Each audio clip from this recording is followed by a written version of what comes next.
chcete někdo vědět, jak vypadá láska, opravdová láska k příteli, vypadá tak, že takhle si se svým přítelem koupíte diskovou hru, nebo takhle, on ji koupí a já si ji s ním teda zahraju. Za skoro 2000. Já myslím, že to koupíš ty. Ne, skoro 2000 stojí ta diskovka. Ale ono je to dobrý, ono to můžu hrát i sám, Takže to budeš hrát takže jenom dobrý. sám. Zahraju. Takže místo hororu jsme se rozhodli, že půjdeme domů hrát Zaklínače. Takže vlogísek, jak jinak, dámy a pánové. Jsme tady v Brně, jmenuje se to tu Maximus Resort a jeli jsme sem s mým Míšou na wellness. Protože Míšovi za 2 týdny začíná co? Objem. Takže se musíme ty pořádně vyžrat. Takže se musíme pořádně vyžrat, protože já jsem po dietě. Já se potřebuji pořádně zprasit a dostat se zase rychle zpátky na 75 kg. Takže tak no. Teďka nás čeká snídaně, něco vám natočíme, včera jsme měli večeři. Byla moc dobrá, ale pro nás jako pro kulturisty dosti malá, takže jsme měli hned hlad. Chtěli jsme si ještě objednat Foodoru, protože tu máme polopenzi a v té polopenzi je polévka, hlavní chod a dezert a porce jsou asi jako když já jsem v dietě. Ale nicméně, udělal jsem to takticky. Ale bylo to dobrý. Nic jsme si neuvěděli přes Foodoru, ale dal jsem si, tady byla lednice Plzeň. Za 70 korun. Takže takový snack prostě kulturisty. Přesně, kulturistický snack v půlnoci, pivko prostě a proteinovka. Champion mentality. Takže asi tak, takže jdeme na snídaní. Jdeme. Vánoční skřítek to? Slyší mi to? Moc. To si musím vidět. Jsi krásný. Vypadáme jako úplně debil? Ne, nevypadáš jak debil, neboj. Koupíš si to domů? Mám si to koupit? No, asi ne. Já si ještě měsíčku. No, to ti sedí trošku víc. Ono to hejbe a uška, udělej to ještě. Ježíš, nevypadalý. To hejbe taky? Jo. Ježíš, tak to je dokonalý. Kam to jako jdeš? Kam jsi to stoupnul? Jdeme pryč. Jdeme pryč. Prosím. Ne, jdeme pryč. Jdeme. To máš blbý. Takže než si Michal nakoupí tady nějakou omáčku, tak já už jsem vychlastala celý smažák. Toto bude zase vypadat dneska. Co pak jsi skoupil? Jaký? Krémskou hořčici, papriky v oleji a zázvoravý syr. Na to, že jdeš do objemu, tak tohle asi není úplně objem friendly. To je před objevem, že jo? Který začíná za asi týden. To sežereš všechno za týden? Jo. Dobře. Jak se těšíš na oběd teďka? Mega. Jdeme do nějaký vyhlášený stejkárny tady v Brně. Starýho Byla. Starýho Byla se to jmenuje. Lukáš Roubíka, že jsem jezdil vždycky, když tady mají ty semináře a tak. Co jdeme odzkoušet? Tak jdeme to odzkoušet, no, mají tam výběr steaků snad ze všech mas. Já nevím, snad i nějaký, co to tam bylo. Z bizona, z kluka. Bizona, úplně všechny možný druhy. Burgery tam mají, tortily. No jako fakt se nažereme. Jakože my jsme se měli prostě na wellness.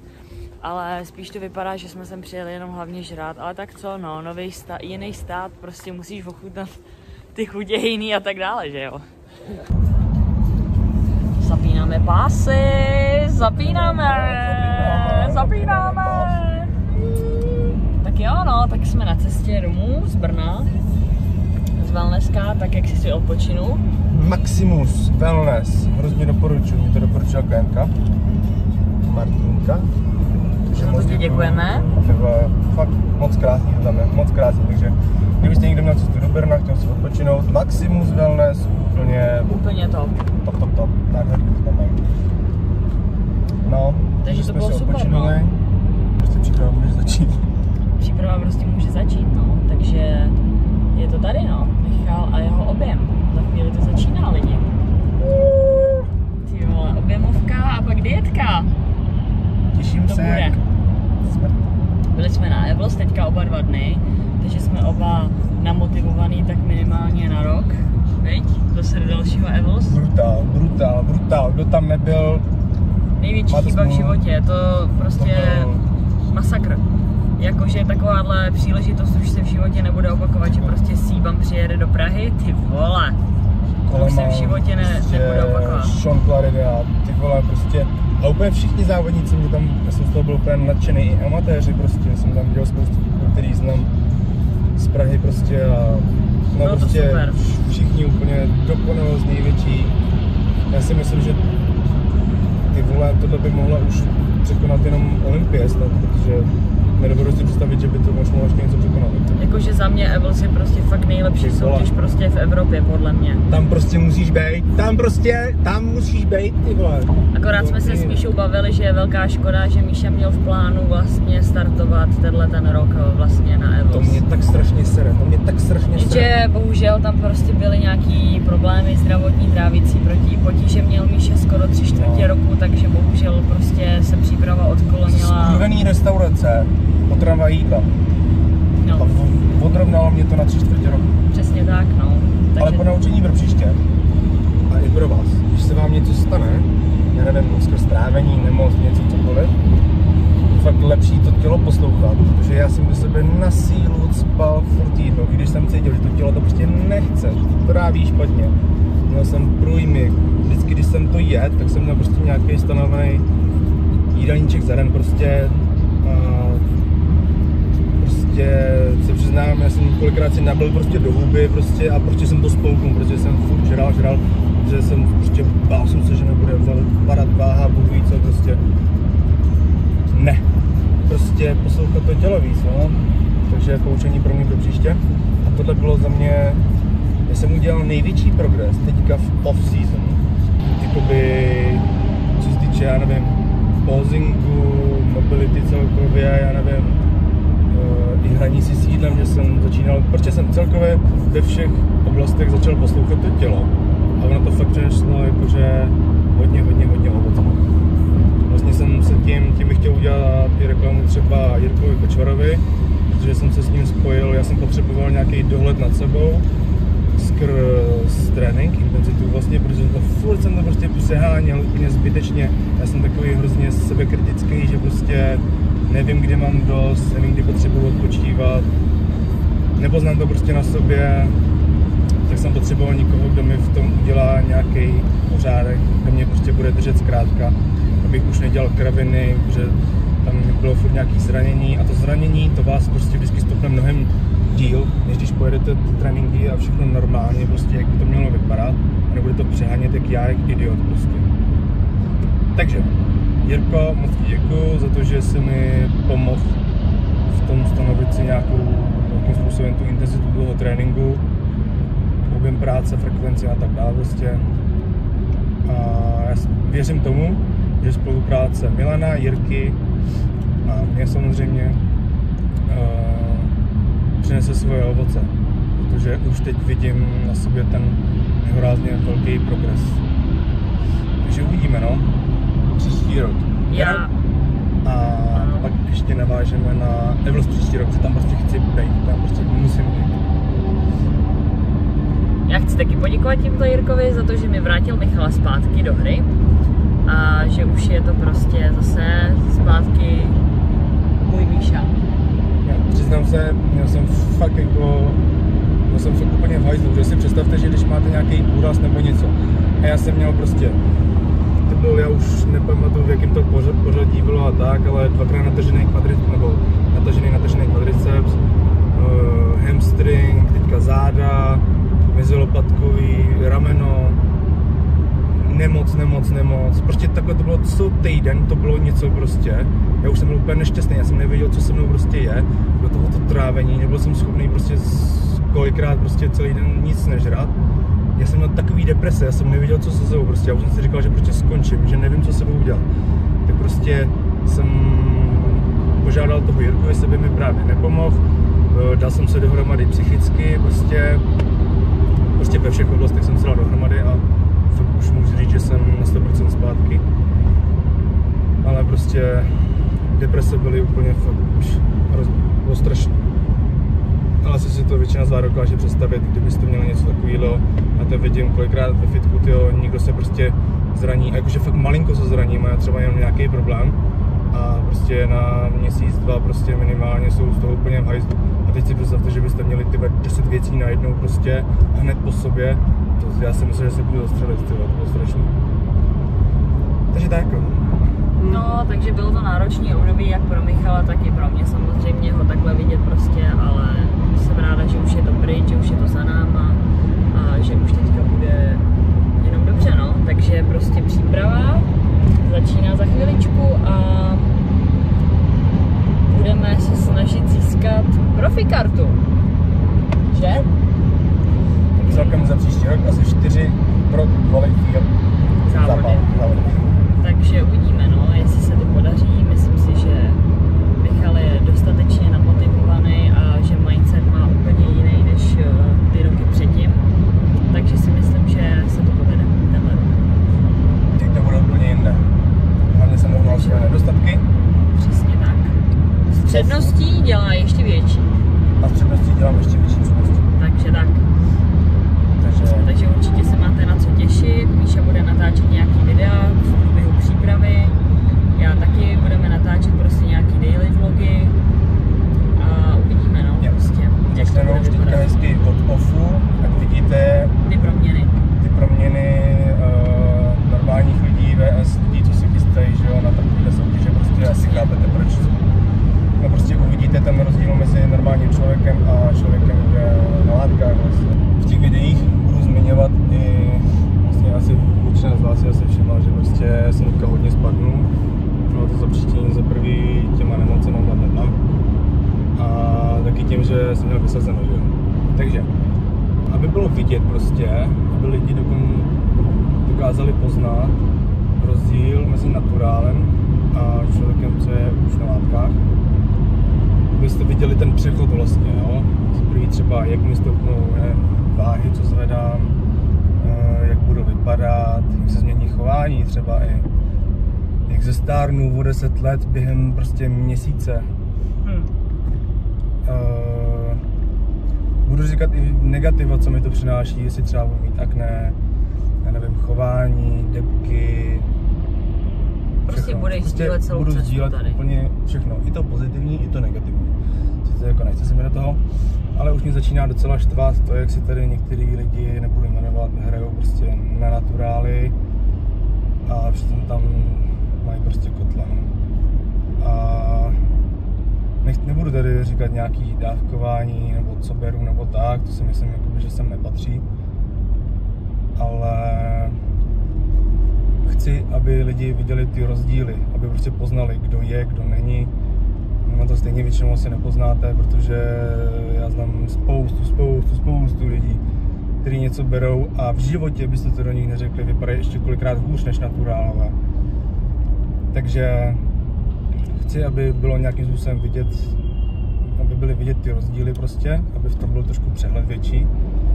A hlavně chci poukázat na to, co to přináší negativního, protože když se o tom s někým baví, někdo se na mě na to zeptá, tak já nemám problém si o tom s někým promluvit.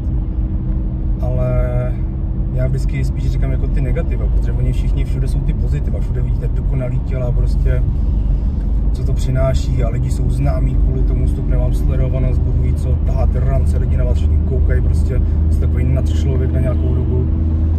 No jo, jenže o těch negativách už se najednou nemluví, to prostě to vám nikdo neřekne, tohle jako málo kdo je takovej prostě, že s váma sdílí i to, co to přináší negativního, takže... Ale ještě chci k tomu říct, že hlavně ty negativa si člověk uvědomí, který to má, až když potom to třeba vysadíš, víš. Že vy si to jakoby spousta lidí si to neuvědomuje, že když jste on, tak prostě se cítíte jako na člověk, prostě cítíte se skvěle, bla, že jo, ale pak ty negativa si uvědomíte až zpětně, který to má. Jenže prostě jakoby je potlačíte v tu dobu v té přípravě. Myslím si, že prostě takhle to je a takhle to prostě myslím si, že máme většina z nás, takže je dobře, že konečně tady někdo taky bude říkat tu realitu. Samozřejmě víme, že nemáme moc sledujících a že to třeba jako moc lidí zajímat nebude nebo nezajímá, ale Třeba myslím vás to si... zajímat nebude, kdyby vás to třeba nezajímalo, napište do komentáře, já to dělat nebudu. Ale myslím si, že jsou tohleto zrovna věci, které jako jak se o nich moc nemluví, takže by vás to zajímat mohlo. Jak říká Míša správně, tak nebude tady určitě říkat žádný prostě druhý látek a dávkování, to sem prostě nepatří a chce vám prostě ukázat tu Mně se realitu. líbilo, že prostě spousta lidí, docela dost lidí, to jsem byl jako překvapený, kolik lidí se mnou bylo, že by to chtěli zkusit, bla bla bla, ptali se mě na to, mysleli si třeba i, že jim seženu něco, v žádném případě. A vlastně to byly přesně ty lidi, kteří viděli jenom ty pozitiva prostě a potom, co jsem já jim řekl ty negativa, tak mi se líbilo, že vlastně já jsem je od toho odradil, protože zaprvé, když nechceš soutěžit, mi to přijde jako hovadina, prostě něco brát. V případě, že nemáš nějaký problém, já nevím, s vlastním testosteronem, ok, dobrý. Ale v případě prostě, že jsi normální, průměrný člověk prostě, Tak je to zbytečnost prostě, no. protože já to prostě, to ti nepřinese nic. Za nás je to prostě zbytečnost, no. My to trošku máme jinak, protože jsme závodníci, že jo, tak víme, že to prostě k tomu já jsem to patří. modeloval jakou dobu, mě se do toho nechtělo, já jsem dokonce na nějakou dobu skončil. Šel jsem dělat vlastně bojové sporty, protože já jsem prostě nechtěl brát žádný látky. Já jsem prostě tvrdil v tom, že nic brát nebudu. A pak jsem šel na bojové sporty. Já jsem zjistil, že tam to je úplně stejný prostě. Možná i víc, že jo, protože tam jsou ty zranění tak šílený, že prostě, aby se ty závodníci MMA, co se dali dohromady, tak prostě tím musí tam něco dát. Nebo říkat, že jsou všichni nasypaný, jo, ale... Samozřejmě ne, že jo. Ale prostě do profesionální úrovně tohle to už prostě patří, jako no.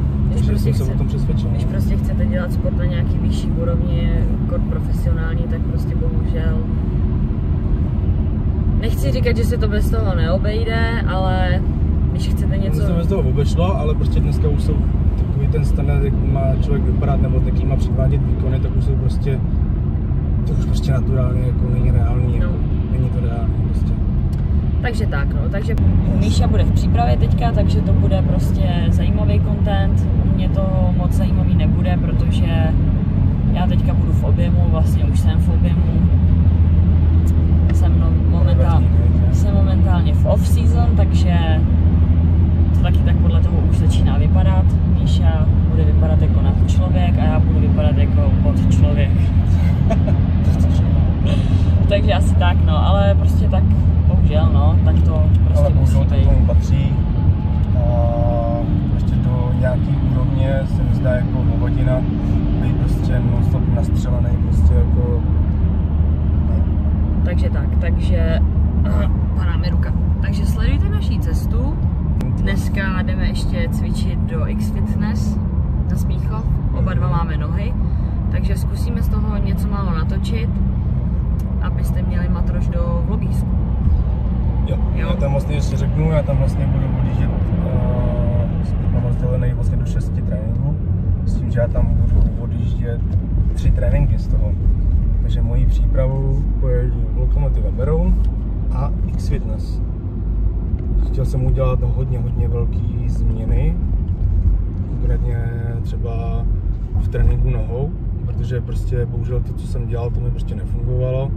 Myslím si, že jsem tomu dal hodně dlouhou dobu na zkoušku a prostě to nereagovalo. Takže jsme se s trenérem dohodli, že to zkusíme udělat vlastně, dá se říct, úplně jinak. Dám takový příklad. Nohy pojedu předky, zadky, objem práce bude větší. Nebude to tolikrát do týdne, protože já jsem na sebe tak trošku vypozoroval, že zvládnu vlastně ten objem práce mít větší, ale potřebuju pak docela dlouhou dobu na regeneraci. Takže jsme se rozhodli udělat to samý záda třeba, rozdělili jsme na hloubku, šířku. Takže uvidíme, co to přinese. Takže se vidíme. Takže zdar a vidíme se v X-Fitness. Zdar. No, takže jsme v X-Fitness. To je těžký, ty vole, to tohle lesu. Je to těžký. Jdeme se na Majka. Tak co? Šampione. Co? Jak to jde, šampione? Dobrý. Je to těžký. To svině. Je to těžký jak svině. Ta pauza nám neprospěla. No. Je to těžký, ty vole, 120 kg, když běžně urvu, ty vole, jsou lehký a dneska jsou moc těžký. No. Mike jede taky haky. Kolika máš? Málo. To se neříká. Jo, já to vidím, tak. Jako bychom nic neřekli. Tak přátelé, poslední rozcvičovací. Víte, jak poznáte, že jste přibrali moc a že potřebujete už dietu? Že už nezapnete pásek skoro, musíte si ho povolit. To je fajn, už se těším na dietu. Ještě ten držka otekla, ne? Yeah.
Tak, my pojedeme hip thrusty tady. Jinak takovýhle pěkný ručníček můžete mít taky, jo, kdybyste chtěli. Takovýhle stylový, born to be aesthetic. Jo? S kódem Klara10 máte na něj 10% slevu. Takže další cvik, hip thrust. Předtím jsme měli teda hakery po 3 sériích a teďka máme hip thrust, taky 3 série. A můžu říct, že tenhle stroj to bere úplně jinak, než jsem zvyklá, to je klasicky na multipressu. Tady ten stroj je úplně super. Mám tady takovýhle pás, kterým se takhle hezky zapásáte. Takže fakt super za mě ten stroj, myslím si, že tady tu pubertku udělám úplně nezmyslnou.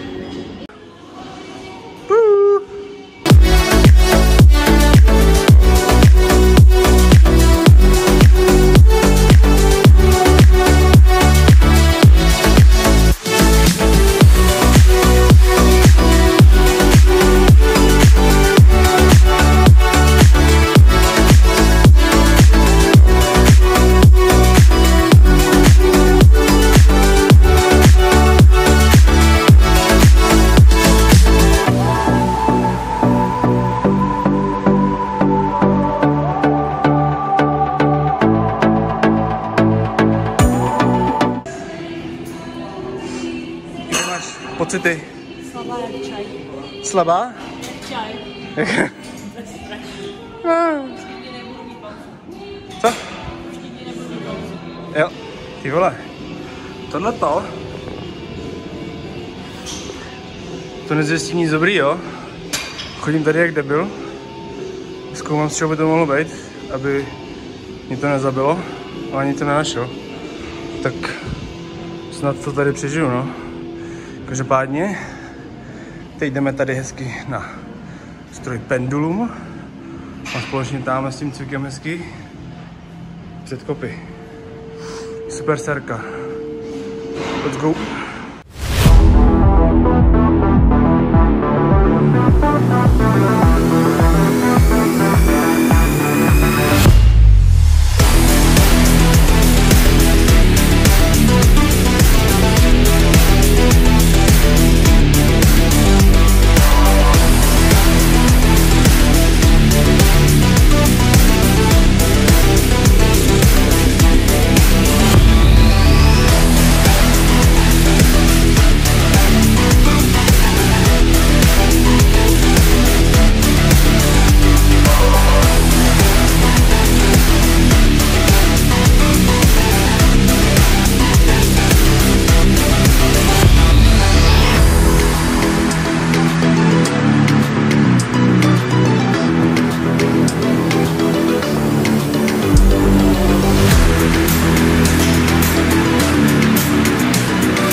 hezky jsme si zacvičili, zjistili jsme, jak jsme slabí, jaký jsme sračky po 4 dnech necvičení, ale tělo se odpočinulo a teďka zase budeme makat naplno, no. Co ty, jak jsi si zacvičil, dobře? Pecka. To je parádní to fitko prostě tam. Natočili jsme všechno, jenom tam budou nějaký výstřižky. Jo, dali jsme tam jenom nějakých prostě pár záběrů prostě z tréninku, něco Pořádně to málo. postříháme, musíme se do toho natáčení nějak dostat. Přesně tak, Jenom no. prostě shrnutí. Ty tréninky teďka nejsou těžký, Várka je v odpočinku po závodech. Já jsem ještě taky vlastně dá se říct v odpočinku. Teďka akorát mám nový tréninkový plán, na který se postupně adaptuju, zkouším si ho, jestli ještě v pohodě, jestli to nebude třeba moc, málo nebo tak.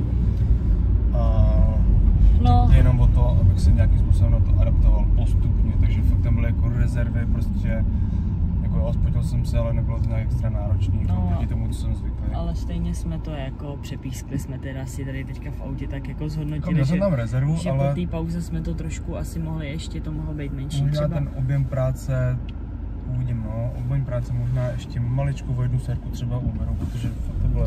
Já jsem dal ty jsem trasty to. měla docela na doraz, takže já jsem si tam Takže- naložila moc.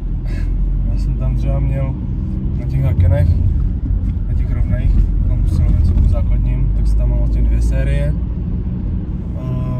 Tu druhou jsem vám nenatáčel, tam je ještě jedna dropík. Takže ten asi odeberu ještě prozatím, ten tam nasadím, až budu on, až mi to najede. S tím, že vlastně v tréninkovém plánu mám ještě další 2 série plus ten pendulum vlastně v té Super CZ před kopama a ten leg press. Tam mám teďka jenom u obou jednu pracovní sérii a až mi najdou vlastně látky, tak teprve potom navýšíme to novým práce. Aby toho teďka nebylo moc. To je ten jeden vlastně zásadní rozdíl mezi naty a naty. Takže prostě takhle, adaptujeme se na to, pak budeme postupně přidávat intenzitu, postupně budeme přidávat objem práce, frekvenci vlastně taky, protože teďka vlastně pojedu 1+1, 2+1 podle pocitu zatím a potom 3+1, 2+1 taky zase podle pocitu trošku, ale spíš 3+1. Takže jo, snad vám to nějakým způsobem pomůže třeba. Dar.